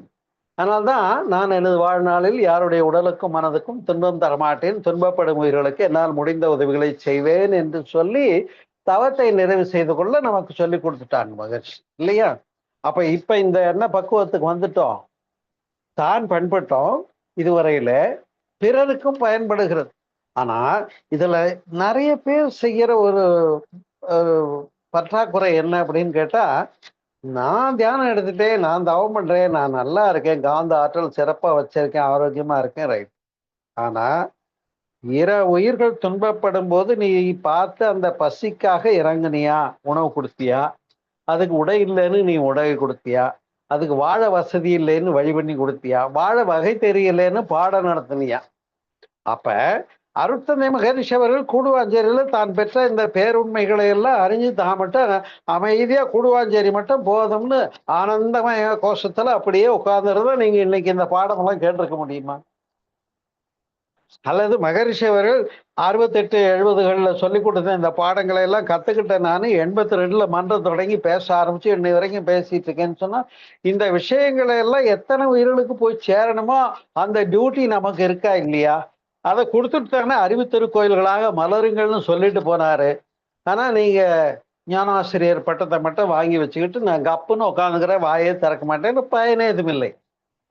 எனவே ஒவ்வொரு ஞானாசிரியர்களும் ஒவ்வொரு அருள்நிதியர்களும் அறிவு திருக்கோயில்களாக மலருங்கள். ஏன்னா நீங்க தான் பயன்படுதல் முடிச்சிட்டீங்க, பிறருக்கு பயன்படுதல்ல எந்த அளவுக்கு வெற்றி காண்கிறீர்களோ அந்த அளவுக்கு உங்களுடைய வாழ்க்கையில உங்களுடைய தேவைகளை எல்லாம் இறைநிலை அதுவே நடத்தி கொள்ளும். இது நான் என்னுடைய வாழ்க்கையில் அறிந்த பேருண்மை. புரியுதுங்களா? ஆனா அதுக்காக நான் ஒண்ணுமே செய்யாம இல்லை, வேலை பார்க்காம இல்லை, அலையாம இல்லை, கஷ்டப்படாம இல்லை, அதெல்லாம் ஒரு புத்தம். ஆனால் இந்த உள்ள சமநிலையையும் அந்த அக மகிழ்ச்சியையும் ரீட்டைன் பண்ணிக்கிட்டு அதோட பிறருக்கு இந்த மகிழ்ச்சியை கொடுக்கறதுல நான் எடுத்துக்கொண்ட எவ்வளவு எஃபர்ட் எடுத்தனோ அந்த அளவுக்கு என்னுடைய தேவையெல்லாம் இறைநிலை பார்த்துக்குச்சுங்கிற ஒரு மகிழ்ச்சியான செய்தியை உங்களோடு பகிர்ந்து கொண்டு, எனவே நீங்களும் அது போலவே நீங்கள் ஒவ்வொருவரும் இந்த இணைப்புல இன்றைக்கு இணைந்திருக்கக்கூடிய அன்பு உள்ளங்கள் ஒரு 30 கீழே 28 பேர் தான் இருக்கீங்க. நீங்க அத்தனை பேருமே இத நடைமுறையில கையில் எடுத்துக்கொண்டு சமுதாயத்துல இறங்கி மகரிஷியினுடைய பணியை செய்ய ஆரம்பிச்சிங்கன்னு சொன்னா தனக்கும் பிறருக்கும் பயன்படுதல் நிறைவு பெறுகிறது. நம்முடைய வாழ்க்கையின் பொருள் அங்கே விளங்குகிறது. நம்முடைய வாழ்க்கை பொருள் உள்ளதாகிறது. நம்முடைய வாழ்க்கை பொருள் உள்ளதாக இல்லை, இந்த அர்த்தம் நிறைந்ததாகிறது. அப்ப வார்த்தைக்கு அர்த்தம் தெரியும், வாழ்க்கைக்கு அர்த்தம் தெரியும். இந்த பொருள் அல்லவற்றை பொருள் என்று உணரும் மருளானா மானா பிறப்பு என்று இதைத்தான் வள்ளுவம் சொல்லியது என்று சொல்லி இந்த உரையை நிறைவு செய்கிறேன். நீங்களும் உங்கள் அன்பு குடும்பமும் மகத்தான சிறப்பான அருளாற்றல் நிறைந்த வாழ்க்கையை நடத்த வேண்டும் என்று சொன்னால் நீங்கள் பிறருக்காக உதவுங்கள். உங்களை பண்படுத்தி கொண்டீர்கள், பிறருக்காக உதவுங்கள். அதுவே உங்களுக்கான இறைநிலை அளிக்கும் அன்பு கட்டளை. அதைத்தான் குரு வேதாத்திரி மகரிஷி அவர்களும் உங்களிடம் எதிர்பார்க்கிறார்கள் என்று கூறி இந்த இனிய செய்தியையே இன்றைய வாழ்த்தாக உங்களுக்கு வழங்கி நிறைவு செய்கிறேன். நன்றி, வணக்கம். வாழ்க வளமுடன், வாழ்க வளமுடன், வாழ்க வளமுடன். மிக்க நன்றி ஐயா. வாழ்க வளமுடன். அன்பர்களே வாரீர், உங்களுடைய வாழ்வை அர்த்தம் நிறைந்த வாழ்வாக வாழ்வோம் என்று மிக சிறந்த சிந்தனை உரை அருளிய பழனி என் சோமசுந்தரம் ஐயா அவர்களை துரிய நிலையில் இருந்த அனைவரும் வாழ்த்துவோம். பழனி என் சோமசுந்தரம் ஐயா அவர்கள் வாழ்க வளமுடன். அவர்களின் அன்பு குடும்பம் வாழ்க வளமுடன். ஐயா அவர்களின் ஆன்மீக தொண்டு வாழ்க வளமுடன். இந்த நிகழ்விலே கலந்து சிறப்பித்த மெய்யன்பர்களும் அவர்களின் அன்பு குடும்பமும் வாழ்க வளமுடன், வாழ்க வளமுடன், வாழ்க வளமுடன். மிக்க நன்றி ஐயா. வாழ்க வளமுடன். சிறந்ததொரு தலைப்பு, தான் பண்படுதல் மற்றவர்களையும் பண்படுத்துதல் என்ற தலைப்பிலே மிக பல்வேறு கருத்துக்களை எடுத்துரைத்தீர்கள். இதில் நான் முதல்ல சொன்னீங்க தன்முனைப்பு.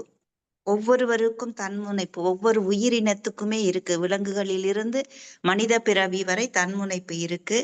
அதுலயும் கணவன் மனைவி என்பது இருக்கு. ஒவ்வொரு உயிரினத்துக்கும் இருக்கு. அது தான் பிறந்து, அதாவது தோன்றும் போதே அந்த தன் முனைப்பில் தான் அது என்ன கருவாக இருக்கும் போதே வருகிறதுன்னு சொன்னீங்க. சோ அதுதான் நமக்கு கடைசி வரை வருகிறது என்ற ஒரு, நீங்க சொல்லும் போது எனக்கு அந்த ஒரு எண்ணம் உதித்தது. அது நமக்கு நிச்சயமாக ஐயா. ஏன்னா அந்த போட்டி போட்டு நான் தான் ஜெயிச்சேன், அந்த நான் என்கிற தன்முனைப்பு அங்கேயே வந்துருதுன்னு நினைக்கிறேன். கருவாக உருவாவதற்கு இப்ப வரைக்கும் தொடர்றதுக்கு அதான் காரணம்னு சொன்னேன். நிச்சயமாக ஆணித்தரமாக அது உண்மை. அந்த கடைசி வரை நமக்கு ஈகோ இருக்கிறது. அதுக்கப்புறம் அதே சொன்னாங்க, நாம பிறரை திருத்த முற்படுகிறோம், அது தவறுன்னு சொல்லியிருக்கீங்க. முதல்ல உன்னை திருத்த முற்படு. உன் கண்ணில் உள்ள உத்திரத்தை நீ கவனி, பிறர் கண்ணில் உள்ள தூசினை அகற்ற அப்புறமா பார்க்கலாம் அப்படின்னு சொன்னீங்க. சோ அது நிறைவான வார்த்தையா. முதல்ல நம்மை பண்படுத்தணும். ஒவ்வொரு ஆன்மாவையும் தான் பண்படுத்தி தன்னில் நிறைவு கண்ட பிறகே நாம் அடுத்தவரிடம் பார்க்கணும். அது ஒவ்வொரு ஆன்மாவும் தனித்தனி ஆன்மா, ஒரு தனித்தன்மை உடையது என்பதை உணர்வதற்கு நிறைய பயணிக்க வேண்டியது இருக்கு. உங்களை போன்ற அருளாளர்கள் எங்களுக்கு தினம் தினம் இந்த கருத்துக்களை கொடுக்க வேண்டும் ஐயா. அதே மாதிரி நமக்கு மகரிஷி கொடுத்திருக்காங்க, எண்ணம் ஆராய்தல், ஆசி சீரமைத்தல், அதெல்லாமே சொல்லியிருக்காங்க. இப்ப இதை எல்லாமே நாம கேக்குறோம். அது நம்ம வாழ்வியல்ல நாம பயன்படுத்துறோமான்றது ரொம்ப கேள்விக்குறியாவே இருக்கு. எல்லாமே எல்லா இடத்துலயும் ஏதோ ஒண்ணு முன்னின்னு அதையெல்லாம் மறைச்சிடுதுங்கய்யா. அதே மாதிரி முதல்ல அது எது தடுக்குதுன்னு கண்டுபிடிக்கணும் முதல்ல ஒவ்வொருத்தருமே. அது கண்டுபிடிக்கவே நமக்கு மகரிஷி அவர்கள் கொடுத்த விளக்கத்திலிருந்து தள்ளி நிறுத்துகிற ஒன்று எதுன்னு கண்டுபிடிச்சு அதை முதல்ல கிளியர் பண்ணாதான் நீங்க அடுத்த படிக்கு போக முடியும். ஆமாங்க. அது ஒவ்வொன்றுமே நாம யோசிக்க வேண்டியதா இருக்கு. அதே மாதிரி சொன்னீங்களா, வலியார்க்கு மாறு ஏற்றல் ஓம்புக ஓம்பா மெலியார் மேல் மேகப்பகைன்னு அந்த குரல் ஞாபகம் வந்ததுங்க. அதுல அந்த பாடலும் உண்டு. உனக்கும் கீழே உள்ளவர் கோடி நினைத்து பார்த்து நிம்மதி நாடு என்ன, அந்த பாடலை நாம் படித்தாலே நம்முடைய வாழ்க்கை முறை சிறப்பாக வரும். ரொம்ப நிச்சயமா அந்த பாடல் ஒவ்வொருவருமே கவனிக்க வேண்டியது. உங்களுக்கு மற்றதெல்லாம் புரியலனா கூட இந்த பாடலை நீங்கள் கேளுங்க. அதுக்கப்புறம் ஆகினை துரியம் பற்றி சொன்னீங்க. தன்னை மறவாமல் பிறவொன்றையும் நினையாமல் தான் தானாய் நிற்றல், மிக அற்புதமானதுங்கய்யா. அதே மாதிரி சுத்தவெளி சுழன்றலை விரிவலை அது காந்தமாகி அழுத்தம் ஒளி ஒளி சுவை மனம் என்று 9 தன்மைகளாக தன்மாற்றம் அடைந்ததை பற்றியும் சொல்லியிருக்கீங்க. இது எல்லாமே நாம உள்ளுக்குள்ள நாம அதை உள்வாங்கி அதை திரும்ப திரும்ப நமக்குள்ள யோசிச்சு அந்த நிலையில் நாம் நின்றால் நிலை பெற்ற நிலை நிச்சயமாக வரும். முதல்ல தான் பண்பாடுதல் வேணும்ங்கய்யா. அதே மாதிரி சொன்னீங்க ஐயா, அவங்க நம்ம மகரிஷி அருள்நிதியர் பிரம்மஞானம் எல்லாமே கொடுத்துட்டாங்க. அருள்நிதியர்கள் எத்தனை பேர் நீங்கள் தொண்டுக்கு வந்திருக்கிறீர்கள். முதல்ல உங்களை நீங்க பண்படுத்திட்டு தொண்டுக்கு வாங்கன்னு ஒவ்வொரு வகுப்பிலும் நீங்க நண்பர்களை அழைக்கிறீர்கள். நாங்களும் அழைக்கிறோம். யாருமே வரமாட்டேன்றாங்க. ஏதாவது ஒரு காரணம் சொல்லி கொண்டிருக்காங்க. ஆனா நீங்க சொன்ன மாதிரி நீ இந்த முதல்ல வரமாட்டேன்னு சொல்றாங்கல்ல, அவங்க லிஸ்ட் ஆமா எனக்கு கொடுங்க, நான் பேசிக்கிறேன். ஆமா. ஐயா அடிக்கடி சொல்றாங்க, "ஒரு 10 பேர கூப்பிட்டுட்டு வாங்க பழனிக்கு. நான் அவங்களுக்கு தனியா வகுப்பு எடுக்கிறேன்." அப்படின்னு சொல்லியிருக்காங்க.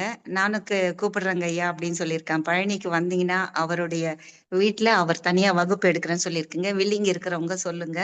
ஐயா 2, 3 வாரமா எனக்கு அத சொல்லிக்கிட்டே இருக்காங்க. ஐயாவ நேரடியாவும் சந்திச்சேன் போன வாரத்துல. அப்பவும் அவங்க ரொம்ப ஒரு இல்ல, இல்ல. நீங்க தான் மக்கள சொன்னீங்க, பண்பட் அந்த சொல்லுங்க. இடத்துக்கு போக மாட்டேங்கிறாங்க அப்படின்னு சொன்னீங்க. அது எது ஆமாங்க. தடுக்குதுங்கிறது இப்ப பேசப்பட வேண்டிய பொருளாக பேசுவோம். அந்த கேள்விய நிச்சயமா. எனக்கு ஒரு தலைப்பாக்கி கொடுங்க, அடுத்த வாரமும் பேசுவோம்.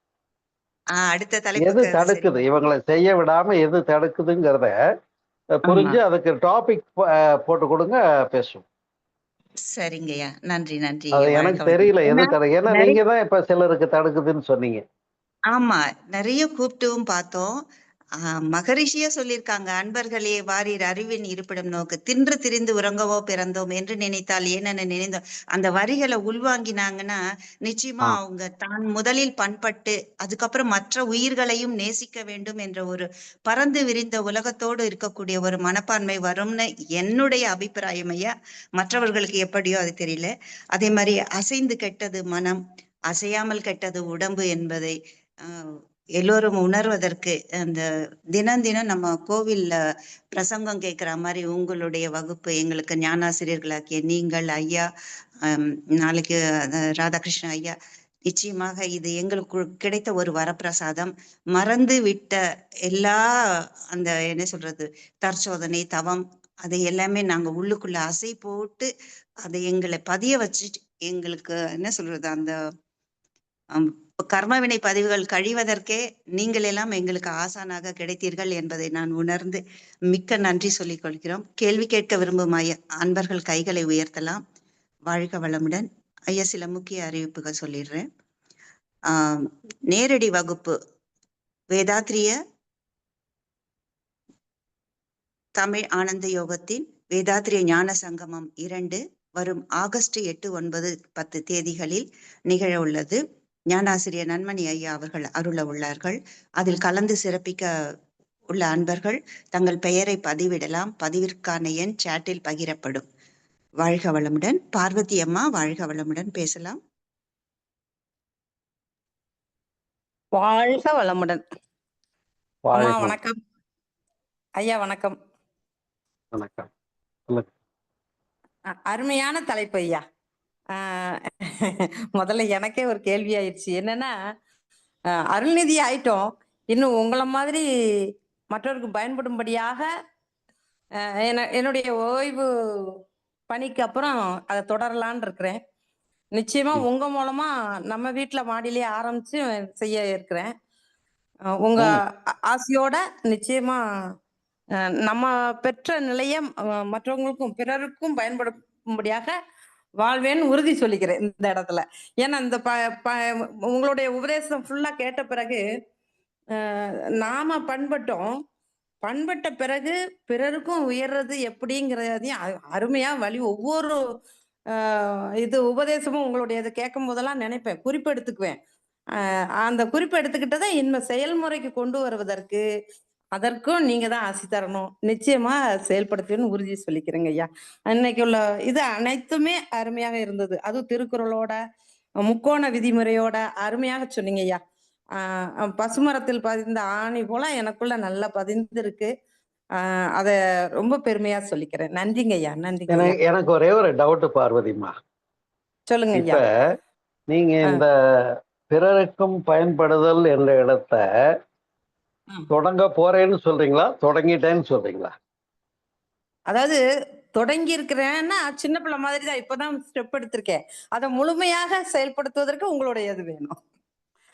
அது குருவருளும் திருவருளும் உங்களுக்கு எப்போதும் துணை நிற்கும் என்பதுல எந்த மாற்றம் கிடையாது. தைரியமா செய்யுங்க. இந்த நிமிஷத்துல இருந்தே செய்யறீங்க. ஓகே ஓகே, மகிழ்ச்சி மகிழ்ச்சி. நாளைக்கு செய்யறேன்னு சொல்லாதீங்க. ஓகே ஓகேங்க ஐயா. நன்றி நன்றி. ஆமா. வாழ்க ரொம்ப வளமுடன். மகிழ்ச்சி மகிழ்ச்சி. வாழ்க வளமுடன். மிக்க நன்றி அம்மா. பார்வதி அம்மா வாழ்க வளமுடன். நீங்க வாழ்க ரிட்டையர்மெண்ட் வளமுடன். ரிட்டையர்மெண்ட் வரைக்கும் காத்திருக்கவே வேண்டாம். முதல்ல இருந்து நான் அதுதான் உங்களுக்கு சொல்லிட்டு இருக்கேன். நீங்க எந்த நேரமும் துவங்கி விடலாம். எப்பொழுதுமே துவங்கி விடுங்க. எண்ணத்திலே துவங்கினால் உங்களுக்கு அது செயலாகிவிடும். நமக்கு ஆ. ஆசிரியர்கள் பக்கபலமாக அருமை, அருமை. இருக்கிறார்கள். மூத்த பேராசிரியர்கள் பக்கபலம் இருக்கு. அதற்கான ஒரு என்ன சொல்ல, உங்களுக்கு அந்த ஒரு எண்ணம் இருக்கு. உங்களுடைய ஒரு தனித்தன்மையும் இருக்கு. அதை நீங்கள் இப்பொழுது பயன்படுத்திக் கொள்ளுங்கள். அதுதான் என்னுடைய பணிவான வேண்டுகோள். நன்றி. வாழ்க வளமுடன் அம்மா. அப்ப மிக்க அப்ப அடுத்த மிக்க அடுத்த நன்றிம்மா. வாரம் கண்டிப்பா வியாழக்கிழமை செய்வேன். பார்வதி அம்மா அடுத்த வாரம் வியாழக்கிழமை பார்வதி அம்மா தான் பேசுறாங்க. கூப்பிட்டுட்டே கண்டிப்பா, இருக்காங்க ஐயா. கண்டிப்பாங்க ஐயா. கூப்பிட்டுட்டே இருக்கேன் அவங்க. வரணும், வரணும். நன்றி, நன்றி. வாழ்க வளமுடன். ஐயா அவங்க இந்த பிளஸ் வாழ்க. பண்ணிட்டாங்க. எனக்கு பணி ஓய்வு பெற்றாலும் அம்மா உங்களுடைய நெட் என்னுடைய ப்ராப்ளமா இருக்கு. பணி ஓய்வு பெற்றாலும் நம்ம இருக்கிறதுனால சீஃப் எக்ஸாமினரா இருக்குதுங்க. கேக்குதா? கேக்குதுங்கம்மா. விட்டு விட்டு கேக்குது. இப்போ வெளியே வந்துட்டேன். கேக்குது. சொல்லுங்க. அந்த பணி ஓய்வு பெற்றாலும் முருகன் என்ன ஓய்வாக இருக்க விடவில்லை. இப்ப வெள்ளி சனி ஞாயிறு மறுபடியும் சீஃப் எக்ஸாமினரா ஸ்கவுட் அண்ட் கைடுக்கு போயிட்டு இருக்கிறேன். அது போயிட்டு வந்து அடுத்த வாரம் வியாழக்கிழமைக்கு கண்டிப்பா நான் என்னுடைய இதை கொடுத்துட்றேங்கம்மா. அம்மா ஒரு மகிழ்ச்சி, மகிழ்ச்சி. ஒரு ஒரு இதை பதிவிடுறேன். நம்ம மூப்பு என்பது எந்த வயதிலுமே கிடையாது. ஓகேங்களா? என்னன்னா எந்த நேரமும் நாம் நம்மை பிஸியா வச்சுக்கணும். வயதான பிறகுதான் கண்டிப்பா. ஒவ்வொன்னு, அதாவது மருத்துவ ரீதியாக ஒவ்வொரு குறைகளும் எட்டி பார்க்கணும்னு சொல்லுவாங்க. ஆஃப்டர் 50 வயதுக்கு மேல் ஒவ்வொன்னு எட்டி பார்க்கும்போது நாம் அதை தடுத்து நிறுத்துவதற்கு நாம் நம்மை எந்த நேரமும் பிஸியா வச்சுக்கணும். அதுதான் நம்மளுடைய மூளை செல்களுமே அப்பதான் உங்களுக்கு நல்ல ஆக்டிவேட் ஆகும். அதற்காக தான் இந்த தவம், தற்சோதனை, கண்டிப்பா. தினமும் சிந்தனை உரை இதெல்லாம் கேளுங்கன்னு சொல்லி நம்மளை பண்படுத்தும் இவை. நிச்சயமாக அனைவருமே இதை உணர்ந்து இந்த தமிழ் ஆனந்த யோகத்தை நீங்கள் உங்களுக்கான உண்மையான ஆன்மீக தேடலுக்காக பயன்படுத்தக்கூடிய ஒரு தளமாக இதை நீங்கள் பயன்படுத்தலாம். மூத்த பேராசிரியர்கள் அனைவரும் இணைந்து உங்களுக்கான ஒரு அப்லிஃப்ட உங்களுக்கு கொடுக்கும். உங்க இல்லத்திலேயே கண்டிப்பா. இது உங்கள் உள்ளங்கைகளில் இது நிச்சயமாக உங்களுக்கான ஆன்மீக பாதையை அமைத்து கொடுக்கும். நீங்கள் செல்லக்கூடிய பாதை மிகச் சிறப்பான அற்புதங்கள் நிறைந்தது. இயேசு மகான் சொல்வது போல நீங்கள் பயணிக்கக்கூடிய பாதையில் பலவிதமான அற்புதங்களை சந்திப்பீர்கள். அது இறைநிலையை நாம் நம்முடைய அந்த வந்த காரணத்தை, மூலத்தை அறிய நமக்கு இந்த தமிழ் ஆனந்த யோகம் முழுவதும் உங்களை வழிநடத்தி செல்லும் என்பதை ஆணித்தரமாக நான் சொல்ல விருப்பப்படுகிறேன். விருப்பம் உள்ளவர்கள் தொடர்ந்து இணையலாம். ஐயா அவர்களும் நன்மணி ஐயா அவர்களும் நன்மணி ஐயா இன்னைக்கு காலையில கொடுத்ததெல்லாம் அவ்வளவு அருமையா இருந்ததுமா. ஐயோ, ஒவ்வொரு எனக்கு நாளும் ஒவ்வொரு சிந்தனை துளிகள்ல உங்களுக்கு வாழ்க்கையை புரட்டி போடக்கூடிய ஒரு சிந்தனை துளிகளாக அமைந்திருக்கிறது. அது துளி அல்ல, கடல் என்று நான் உணர்ந்தேன். மற்றவர்களும் உணர வேண்டும். ஒவ்வொருவரும் உணர்ந்து இந்த மகரிஷி அவர்கள் காட்டிய ஆன்மீக பாதையில் பயணிக்க வேண்டும் என்பது எங்களுடைய ஆதங்கம். நன்றி அம்மையா. வாழ்க வளமுடன். அடுத்து கேள்வி கேட்க விரும்பும் கைகளை. நன்றி அம்மா. தொடர்ந்து இணைந்திருப்போம். Thank you, thank you. வாழ்க வளமுடன். ஐயா நிறைவு செஞ்சுக்கலாம் நினைக்கிறேன். யாருக்கும் டவுட் இல்லை. கொஞ்சம் யோசிப்பாங்க வர்றதுக்கு. அவங்களுக்கு யோசிக்க டைம் கொடுத்துருவோம். இணைபவர்கள் என்னுடைய எண்ணில் தொடர்பு கொள்ளலாம். குரூப்ல ஷேர் பண்றதுக்கும், உங்களுக்கு தமிழ் ஆனந்த யோகம் குரூப் உங்களுடைய நண்பர்களுக்கும் இந்த வாட்ஸ்அப் லிங்க் கொடுத்துருக்கேன். குரூப்ல 6 குரூப்லயும் போட்டிருக்கோம். அதையும் நீங்க உங்களுடைய நண்பர்களுக்கு பயன்படுத்தி, இது சிறிய தொண்டு, இங்க இருந்தே ஆரம்பிங்க. மற்றவர்களை இணைத்து அவர்களும் ஆன்ம தூய்மை பெற நாம் ஒரு தொண்டு செய்வோம். அதற்கான ஒரு கருவி. இந்த உலகத்தில் நாம் வந்ததே அதற்குத்தான். அதை உணர்ந்து நீங்கள் சின்ன தொண்டை ஆரம்பிங்க. சிறு தொண்டராக நீங்கள் இருங்க, அப்புறம் பெருந்தொண்டர் ஆகலாம். நன்றி. வாழ்க வளமுடன். ஐயா நிகழ்ச்சியினை நிறைவு செய்து கொள்கிறோம். மீண்டும் ஐயா அவர்களை வாழ்த்துவோம். பழனியன் சோமசுந்தரம் ஐயா அவர்கள் வாழ்க வளமுடன். அவர்களின் ஆன்மீக தொண்டு வாழ்க வளமுடன். நன்றி ஐயா. வாழ்க வளமுடன். நீங்க விடைபெறலாம் ஐயா. சில அறிவிப்புகள் தொடர்ந்து. உலக நல வாழ்த்து. வாழ்க வளமுடன். நாளை அதிகாலை வெள்ளிக்கிழமை கருமைய சாந்தி தவம், அதனை தொடர்ந்து சிந்தனை துளிகள். நாளை மாலை தவம், அதனை தொடர்ந்து ஞான ரிஷி எஸ் ராதாகிருஷ்ணன் ஐயா அவர்களுடைய மனம் எனும் புதினம் என்ற தலைப்பிலே சிந்தனை உரை அருள உள்ளார்கள். அனைவரும் அனைத்து நிகழ்விலும் கலந்து சிறப்பிப்போம், ஆன்ம தூய்மை பெறுவோம். பார்வதி அம்மா, உலக நல வாழ்த்து பாடுறீங்களா? பாடலாமா? வாழ்க வளமுடன்.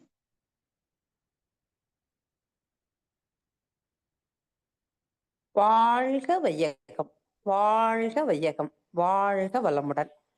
தமிழ் ஆனந்த யோகம், தியானமே யோகம், யோகமே ஞானம். உலக நல வாழ்த்து. உலகமெல்லாம் பருவமழை ஒத்தபடி பெய்யட்டும், உழவரெல்லாம் தானியத்தை ஓப்புடனே பெருக்கட்டும், பல தொழில்கள் புரிகின்ற பாட்டாளி உயரட்டும், பகுத்துணர்வில் தொகுத்துணர்வு பண்பாட்டை உயர்த்தட்டும், கலகங்கள் போட்டி பகை கடந்தாட்சி நடக்கட்டும், கல்லாமை கடன் வறுமை களங்கங்கள் மறையட்டும், நலவாழ்வை அளிக்கும் மெய்ஞான ஒளி வீசட்டும், நம் கடமை அறவாழ்வின் நாட்டத்தே சிறக்கட்டும், நம் கடமை அறவாழ்வின் நாட்டத்தே சிறக்கட்டும், நம் கடமை அறவாழ்வின் நாட்டத்தே சிறக்கட்டும். வாழ்க வையகம், வாழ்க வையகம், வாழ்க வளமுடன். நன்றி அம்மா. உலக நல வாழ்த்து இசைத்த பார்வதி அம்மா அவர்கள் வாழ்க வளமுடன். நன்றி அம்மா. இத்துடன் இந்த மாலை நேர அமர்வினை நிறைவு செய்து கொள்கிறோம். மீண்டும் நாளை அதிகாலை தவம் மற்றும் சிந்தனை துளிகள் நிகழ்வில் கலந்து சிறப்பிப்போம், ஆன்ம தூய்மை பெறுவோம். இந்த நாள் இனிய நாளாக அமைந்ததற்கு இறைநிலைக்கும் குருவிற்கும் நன்றி சொல்வோம். வாழ்க வளமுடன். நன்றி, நன்றி, நன்றி. வாழ்க வளமுடன். நன்றி அம்மா.